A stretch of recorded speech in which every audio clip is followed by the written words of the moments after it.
Bonjour, nous allons utiliser la formule du volume du parallélépipède rectangle, hein, autrement dit le pavé droit, avec cet exercice. Donc ici, vous voyez, on a un tableau avec différentes valeurs, la largeur, la longueur, la hauteur et donc le volume de quatre pavés droits différents. Et on doit donc compléter donc les cases manquantes à chaque fois, en déduire voilà, l'information manquante à chaque fois. Allez, je vous laisse en connaissant bien évidemment la formule pour calculer le volume d'un parallélépipède rectangle, retrouver les valeurs manquantes de ce tableau. Mettez sur pause, je vous donne la correction juste après.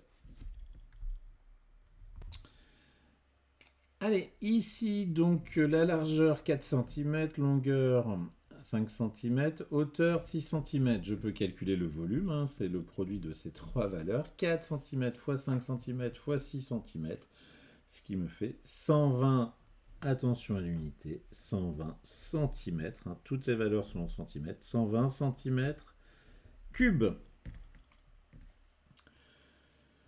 De même pour le deuxième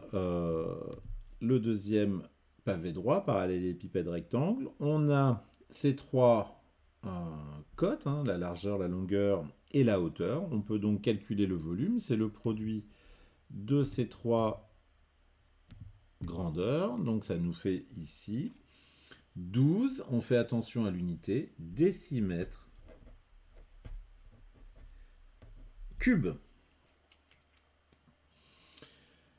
Alors ici, on est en hectomètres cubes. Ici, on est en hectomètres. Alors, je pense qu'on peut tout de suite déjà indiquer l'unité. On va calculer la largeur en hectomètres. D'accord ? Et donc, si on fait le produit, donc longueur fois hauteur, 10 fois 18 hectomètres, ça va nous donner 180. Alors, hectomètres carrés, mais alors 180.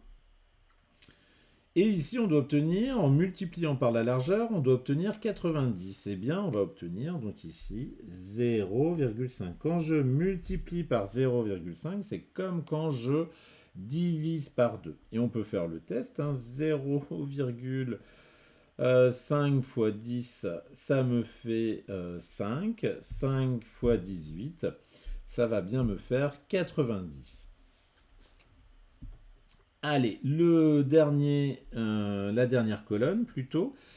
Donc ici, j'ai des mètres cubes, ici j'ai des mètres, ici j'ai des mètres. Et bien, hop, je fais attention. Donc ici, j'aurai également des mètres. Hein.